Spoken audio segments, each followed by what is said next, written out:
Last video में आप लोगों ने देखा था कि हमने एक वेब पेज क्रिएट किया था। उस कोड को फिर हमने रन भी किया था, पर उस कोड का मतलब क्या था?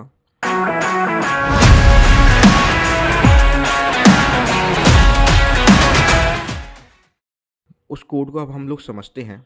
ये हमारा जो लास्ट कोड था जो हमने ओपन किया था। आप लोगों के लिए एक बार हम दोबारा से एक पेज क्रिएट कर लेते हैं। आज अपन second dot S T M L. आप लोगों को जैसे पता है कि हमेशा एच टी एम एल की फ़ाइल बनाने के लिए हमें dot H T M L extension का यूज़ करना ही होगा। तो dot H T M L बनाने के बाद में सबसे पहले हम लोग क्या करेंगे, एक एक्सक्लेमेटरी साइन लेंगे, फिर प्रेस एंटर। गाइस, ये इस कोड का मतलब क्या है एक्चुअली? जैसे हम लोग जो document type H T M L जो हम देख रहे हैं, फिर ये अपना H T M L tag हो गया, हेड टैग हो गया, फिर बॉडी टैग हो गया। तो इसमें जो document type H T M L जो लिखा हुआ है, एच टी एम एल करता क्या है कि doc type H T M L यानी कि ब्राउज़र को बता रहा है कि हम एक एच टी एम एल के डॉक्यूमेंट्स को यूज़ कर रहे हैं। एक एच टी एम एल का डॉक्यूमेंट को हम यूज़ कर रहे हैं, ये ब्राउज़र को बताया जाता है। पहले स्टैंडर्ड्स अलग अलग हुआ करते थे, जैसे एक एच टी एम एल करके भी एक एक्सटेंशन बना हुआ है, उसको भी हम लोग पहले यूज़ करते थे। हमारा जो मेनली जो हमारा जो कोड स्टार्ट होता है वो स्टार्ट होता है यहाँ से एच टी एम एल से। आप देख सकते हैं कि H T M L starting हुआ है, फिर ये हमारा क्लोज हुआ H T M L tag. तो H T M L start के अंदर ही हम लोग सारी चीज़ें लिखेंगे। Document type H T M L अगर हम लोग लिखें चाहे ना लिखें, इससे कोई हमें फ़र्क नहीं पड़ता। अगर हम इसको हटा भी दें, फिर हम इसको कोड को फिर से अगर हम रन करके देखें, कोड रन करने के लिए गाइज आपको पता ही है कि अपने पेजेस पे जाओ जहाँ पे हमने फ़ोल्डर क्रिएट कर रखा है। फ़ोल्डर क्रिएट करने के बाद में हमें अपने उस फ़ोल्डर को क्लिक कर दो, ये हमारा ब्राउज़र रन हो जाता है। अभी समझ में नहीं आएगा, अपन इसको बाद में जा कर के रन करके देखेंगे।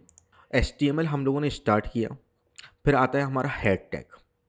हेड टैग के अंदर हम लोग डिफ़ाइन करते हैं कि हमारे मेटा टैग्स को लेकर के, और टाइटल, हमारा टाइटल उस वेब पेज का क्या होगा। तो मेटा टैग्स को हम लोग आगे आने वाली वीडियोस में समझेंगे कि ये काय के लिए हम लोग यूज़ कर रहे हैं उसको। फ़िलहाल अभी हम लोग समझते हैं कि टाइटल टाइटल हमारा बहुत इंपॉर्टेंट चीज़ होता है कि हमारे वेब पेज को एक नाम देने का, टाइटल देने का एक काम करता है। फॉर एग्जांपल अगर मैंने इसमें लिख दूँ EIPO वेब पेज, फिर इसको अगर हम लोग रन करेंगे, पेज को रिफ्रेश कर लेते हैं, आप देख सकते हैं गाइस यहाँ पे ईवो वेब पेज टाइटल हमारा लिख करके आ गया है। ऐसे ही अगर हम लोग इसमें, अब आता है अगला जो हमारा बॉडी टैग है। बॉडी टैग हमारा डिफ़ाइन करता है कि हमारी वेबसाइट के अंदर क्या दिखेगा। जो भी कंटेंट हम दिखाना चाहेंगे वो पूरा का पूरा कंटेंट हम लोग बॉडी के अंदर रखते हैं। फॉर एग्जांपल अगर मैं पी टैग ले लूँ, याद रखना गाइस, HTML के अंदर जो भी टैग आप ओपन करो उसको हमेशा क्लोज भी करना होता है। इसमें भी closing tag, self closing tag, दो टैग्स अलग अलग होते हैं।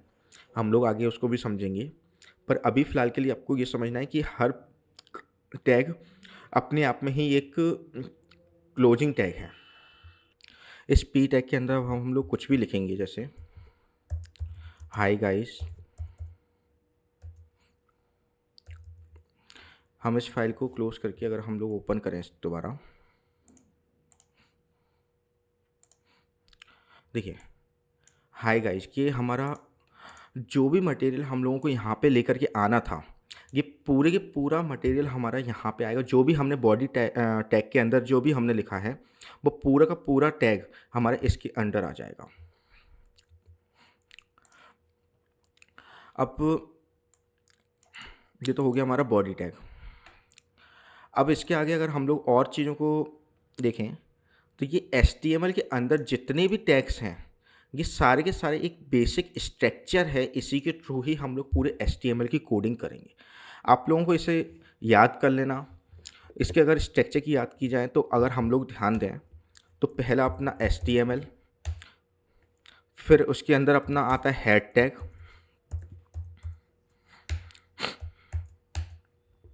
हेड टैग के अंदर आता है हमारा टाइटल, टाइटल के बाद में हेड टैग के बाहर बॉडी। ये स्ट्रक्चर हमें याद कर लेना है, इसी के बेस पे ही हमें पूरी की पूरी HTML की प्रोग्रामिंग हम लोग करेंगे। तो अब अगर हम लोगों को हेडिंग देना है जैसे, तो हम लोगों को हेडिंग भी देना है, तो हम लोग यहाँ पे ही H1 टैग का यूज़ कर लेंगे। ये हमने जहाँ पे हमने लास्ट टैग छोड़ा हुआ था। हेडिंग टैग देखिए दोस्तों कि 6 प्रकार के हमारे हेडिंग टैग होते हैं। H1,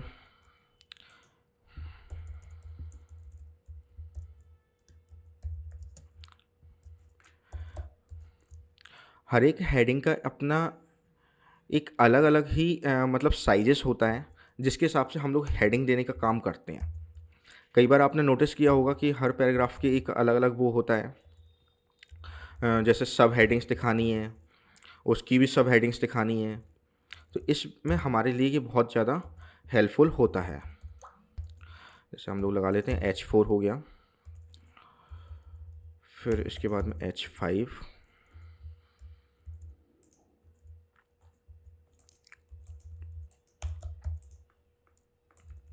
H6,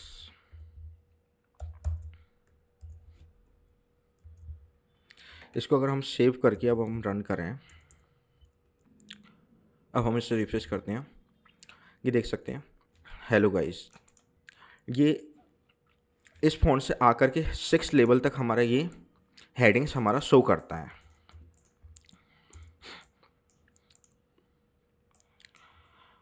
हर हर हेडिंग के अंडर में अगर अपन को पैराग्राफ देना है, तो पैराग्राफ टैग हमेशा P टैग के थ्रू ही स्टार्टिंग होगी। अगर हम इसके अंदर लोरियम पैलेस लिखें,